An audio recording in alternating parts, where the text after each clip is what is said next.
The year is 305 BCE, and from the walls of Rhodes, defenders watch in amazement as an enormous siege tower approaches their city. This mechanical monster, standing 120 feet tall and bristling with catapults and battering rams, represents the pinnacle of ancient military engineering. Its builder, Demetrius the Besieger, has come to crush the island's independence and add Rhodes to his growing empire. But the Rhodians have something more powerful than walls or weapons. They have their patron god Helios, the sun itself, watching over them. After a year-long siege that will become legendary throughout the ancient world, Demetrius will abandon his assault, leaving behind so much military equipment that the Rhodians will sell it for a fortune. And with that fortune, they will build something the world has never seen. A bronze giant 108 feet tall, a statue so massive it will give its name to all colossal sculptures that follow. Welcome to the story of the Colossus of Rhodes, a monument that embodied the pride, prosperity, and tragic ambition of the ancient world. This is the tale of how a small island nation defied the greatest military powers of their age, how they celebrated their freedom by building one of the 7 wonders of the ancient world, and how their magnificent giant became a symbol of human hubris when an earthquake brought it crashing down just 56 years after its completion. It's a story of divine protection, artistic genius, and the terrible price of reaching too high.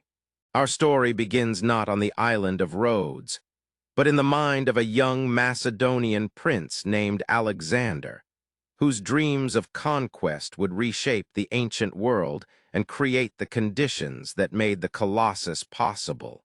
When Alexander died in 323 BCE at the age of just 32, his vast empire stretched from Greece to India, but it had no clear successor.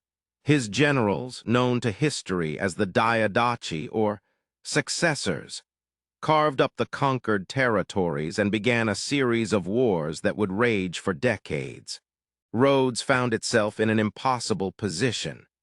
The island had grown wealthy and powerful by maintaining neutrality in conflicts between the great powers, serving as a crucial trading hub in the eastern Mediterranean. Its 5 natural harbors made it the perfect stopover point for merchants traveling between Egypt, Syria, Asia Minor, and Greece. The Rhodians had developed a sophisticated maritime law that governed trade throughout the region, and their naval power was respected even by kings. But neutrality became increasingly difficult as Alexander's successors consolidated their power. Each demanded Rhodes's support against their rivals, and refusal could mean economic strangulation or military conquest. The island's strategic position made it valuable to every major power. Control of Rhodes meant control of the sea routes that connected the eastern and western Mediterranean. The Rhodians had good reason to fear conquest. Their prosperity depended on their independence. They had developed a unique form of democracy that gave merchants and craftsmen political power alongside the traditional aristocracy. Their laws protected foreign traders, their courts were known for fair judgment of commercial disputes, and their currency was accepted throughout the Mediterranean. Conquest by any of the warring kingdoms would mean the end of this carefully balanced system. The island had another crucial asset, the protection of Helios, the sun god. Unlike most Greek cities, which honored multiple deities, Rhodes was utterly devoted to Helios. The island's founding myth claimed that when Zeus was distributing lands among the gods, the sun god was absent, traveling across the sky. When Helios returned and found no territory assigned to him, Zeus offered to redistribute the lands. But Helios declined, saying he had spotted a beautiful island rising from the sea, Rhodes, and claimed it as his own. This wasn't merely religious mythology, but living faith that shaped every aspect of Rhodian life. The island's coins bore the image of Helios. Its most important festival honored the sun god, and Rhodian sailors began each voyage with prayers for his protection. The god's presence was felt in the island's perpetual sunshine, its golden harvests, and its prosperity. To the Rhodians, their success wasn't just good fortune, it was divine favor. The crisis came in 305 BCE, when Antigonus I, ruler of Macedonia and northern Greece, decided to force Rhodes into his alliance against Ptolemy I of Egypt. The Rhodians had been carefully neutral in the conflict, but Antigonus demanded they choose sides. When Rhodes refused and even sent ships to support Ptolemy, Antigonus dispatched his son Demetrius with the largest siege force the ancient world had ever seen. Demetrius had earned his nickname Poliorcetes, the besieger, through his mastery of siege warfare. He had revolutionized military engineering, creating massive catapults, siege towers, and battering rams that could break through any fortification. His assault on Rhodes would showcase every innovation in ancient siege craft, turning the island into a testing ground for military technology. The siege force that arrived at Rhodes in 305 BCE was overwhelming. Demetrius brought 40,000 infantry, 4,000 cavalry, and a fleet of 200 warships. But his true weapons were the siege engines. His engineers had constructed mobile towers that stood over 100 feet tall, each one a fortress on wheels filled with soldiers and artillery. The largest, which the Rhodians nicknamed Helepolis, or City Taker, required 34 men to operate and could batter down the strongest walls. The Rhodians faced this massive force with just 7,000 citizens capable of bearing arms, plus foreign residents and freed slaves who volunteered for the defense. By all conventional military wisdom, the city should have fallen within weeks. But the defenders had several crucial advantages: superior naval knowledge, impregnable harbor defenses, and unshakable faith that Helios would protect his chosen island. The siege began with Demetrius attempting to blockade the harbor, cutting Rhodes off from its vital trade routes. But Rhodian sailors knew every current and wind pattern around their island. They used fast, light ships to break through the blockade repeatedly, maintaining contact with Egypt and other allies. Ptolemy sent supplies, reinforcements, and gold to support the defense, while other cities contributed ships and soldiers to help Rhodes maintain its independence. When the naval blockade failed, Demetrius turned to direct assault. His massive siege towers rolled toward Rhodes's walls, protected by thousands of soldiers and bristling with catapults that hurled stones and fire arrows. The siege engines were marvels of ancient engineering.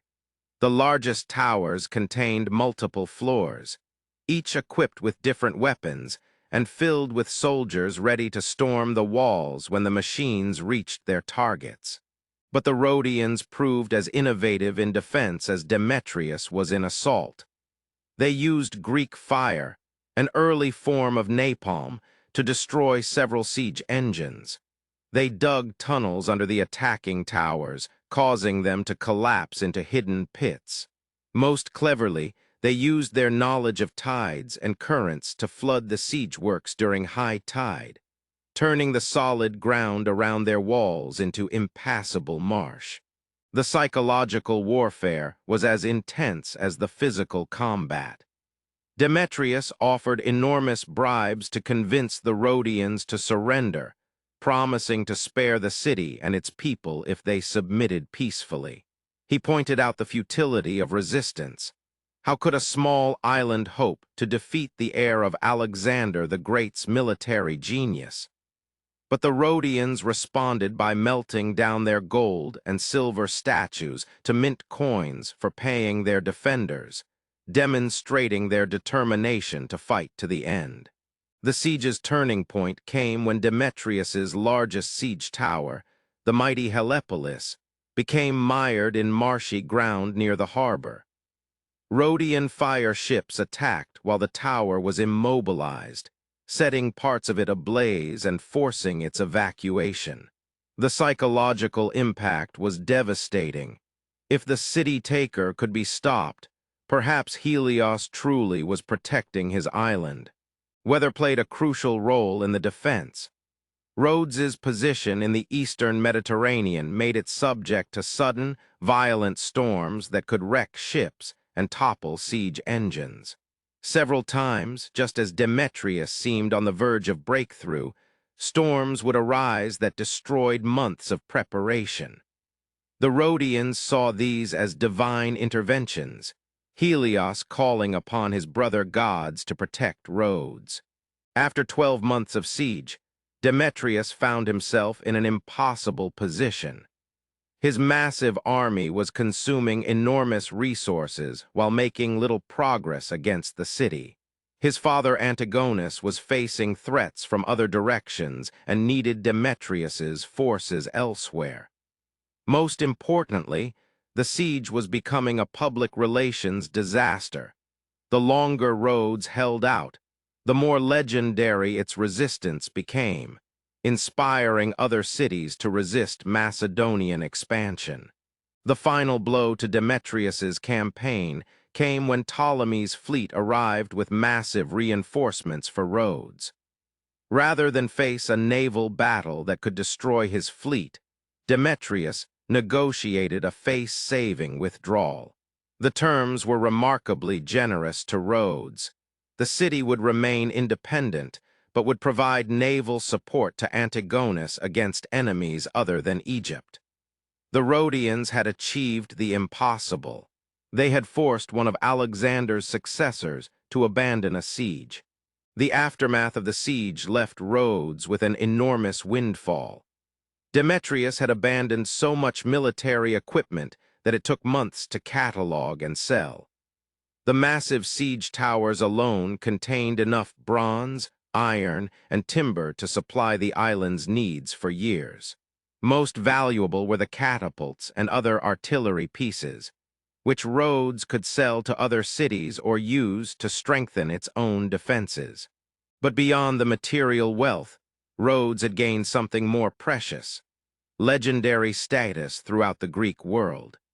The successful defense against impossible odds proved that the old gods still protected their worshippers, and that small states could maintain independence against overwhelming power.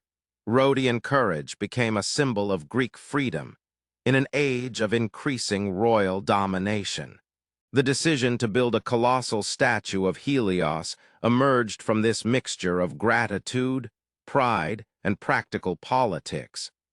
The Rhodians needed to demonstrate their continued prosperity and divine favor to potential enemies.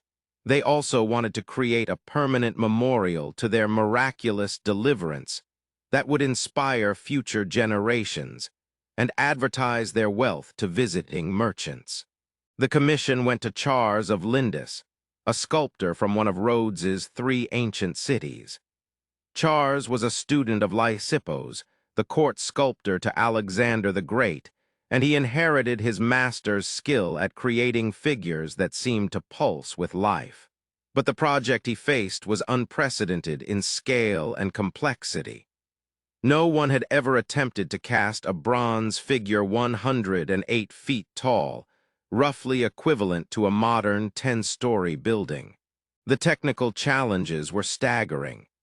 Bronze casting required precise control of temperature and alloy composition. A statue this size would need tons of bronze, which had to be melted and poured in carefully coordinated stages.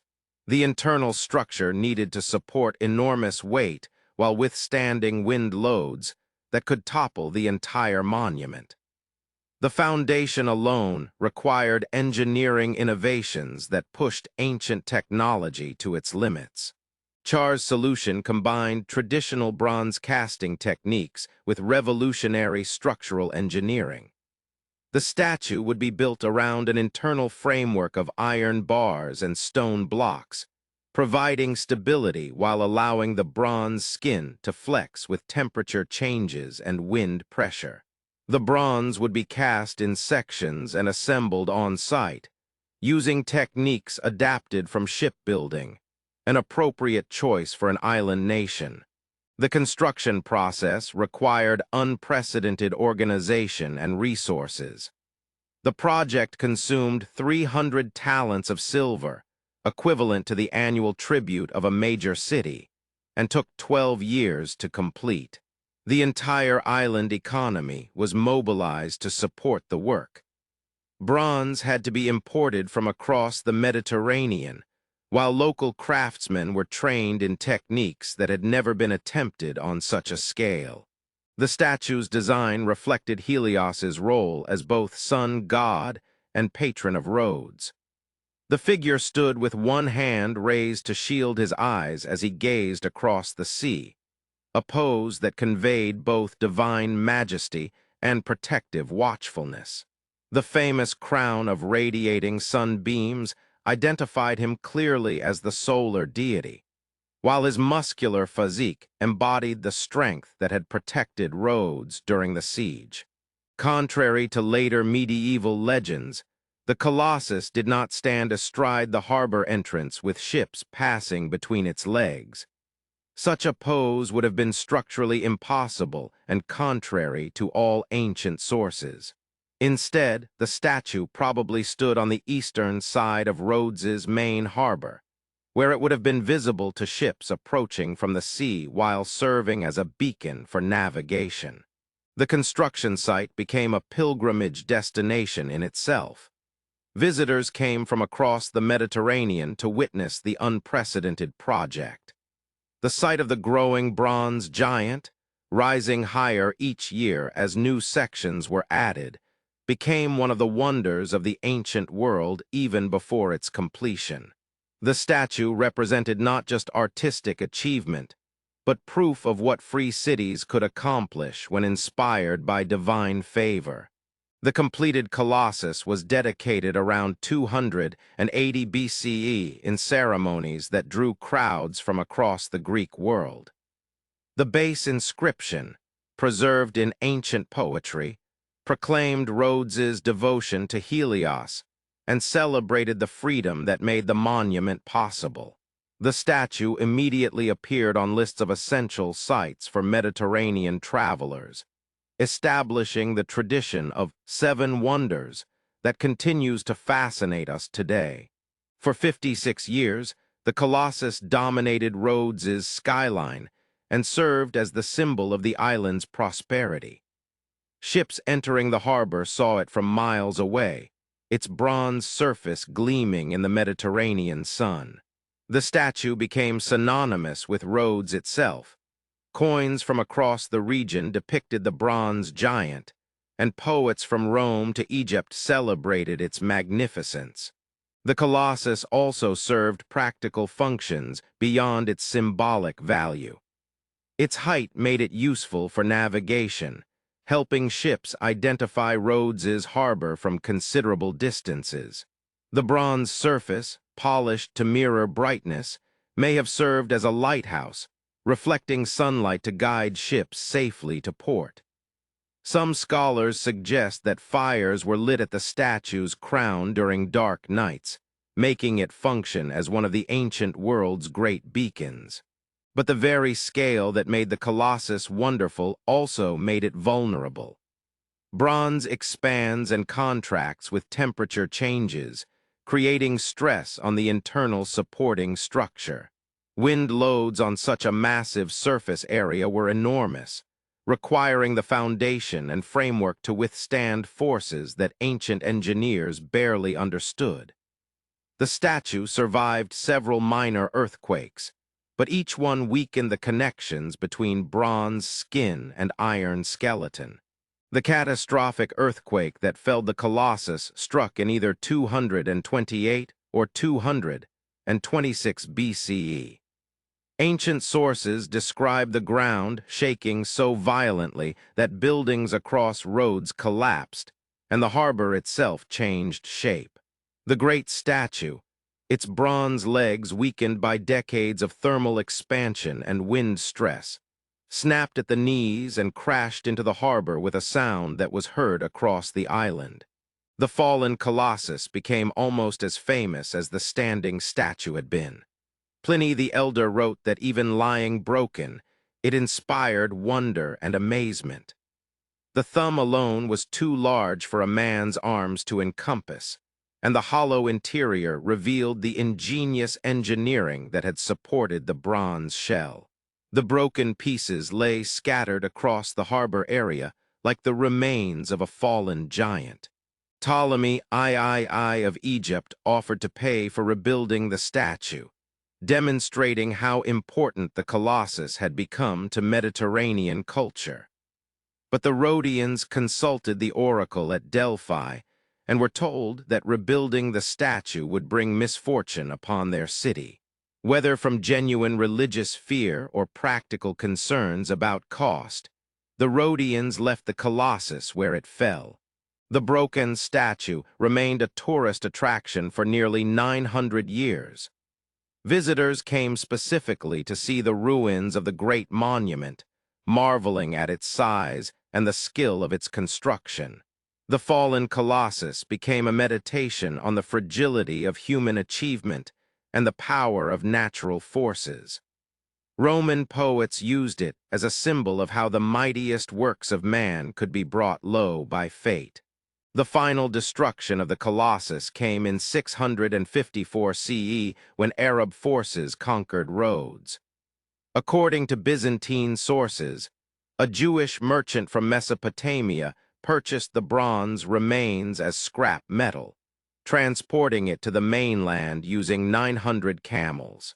This inglorious end, the wonder of the ancient world melted down for raw materials, marked the conclusion of one of history's most ambitious artistic projects.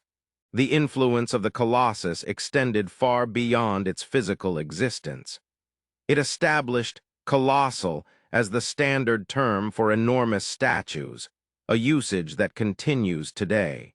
The statue inspired numerous imitations throughout the Roman Empire, from harbor statues in Italy to massive sculptures in Asia Minor. Every culture that encountered the story of the Colossus seemed compelled to attempt their own version. More profoundly, the Colossus established the template for monuments that combine artistic achievement with national symbolism. From the Statue of Liberty to Christ the Redeemer, modern colossal statues follow the precedent set by Charles of Lindus. These monuments serve the same functions the Colossus served for Rhodes, proclaiming national values, welcoming visitors, and creating symbols that transcend their physical existence. The story of the Colossus also embodies the broader themes of the Hellenistic age. Like the period itself, the statue was characterized by unprecedented ambition, technical innovation, and ultimate fragility. The Hellenistic kingdoms that emerged from Alexander's empire all sought to prove their legitimacy through monumental architecture and colossal art. Yet these same kingdoms proved as vulnerable to internal division and external conquest as the bronze giant was to earthquake. Modern archaeology has attempted to locate the exact site of the Colossus, but definitive evidence remains elusive.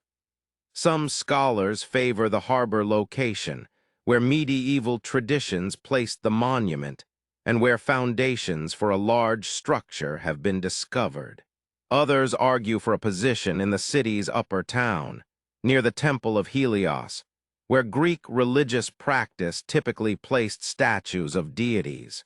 The technical achievements represented by the Colossus were not surpassed until the Industrial Age. The bronze casting techniques required to create such a massive sculpture were lost with the fall of the Roman Empire and not recovered until the Renaissance.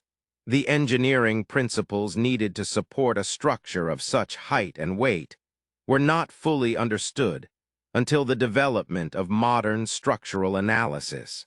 Perhaps most remarkably, the Colossus achieved immortality through destruction rather than preservation. Unlike the other seven wonders, which gradually decayed or were demolished for building materials, the Colossus ended dramatically, creating a story that captured imaginations across cultures and centuries. The image of the fallen giant became more powerful than the standing statue had ever been. Today, as we build ever taller structures and create ever more ambitious monuments, the Colossus of Rhodes reminds us of both human potential and human limitations. The Rhodians achieved something unprecedented through skill, determination, and resources. They created beauty that inspired the ancient world and established artistic standards that endure today. Yet their greatest achievement was also vulnerable to forces beyond human control: earthquake, time, and the changes that reshape all civilizations. The Colossus stands as testament to the paradox of human ambition. Our greatest accomplishments are also expressions of our mortality. We build monuments to last forever, knowing they will not. We reach toward the divine, knowing we remain earthbound. Yet in the attempt itself, in the courage to build something unprecedented, to honor what we hold sacred, to create beauty that transcends our individual lives, we achieve a kind of immortality. The bronze god may have fallen, but the story lives on.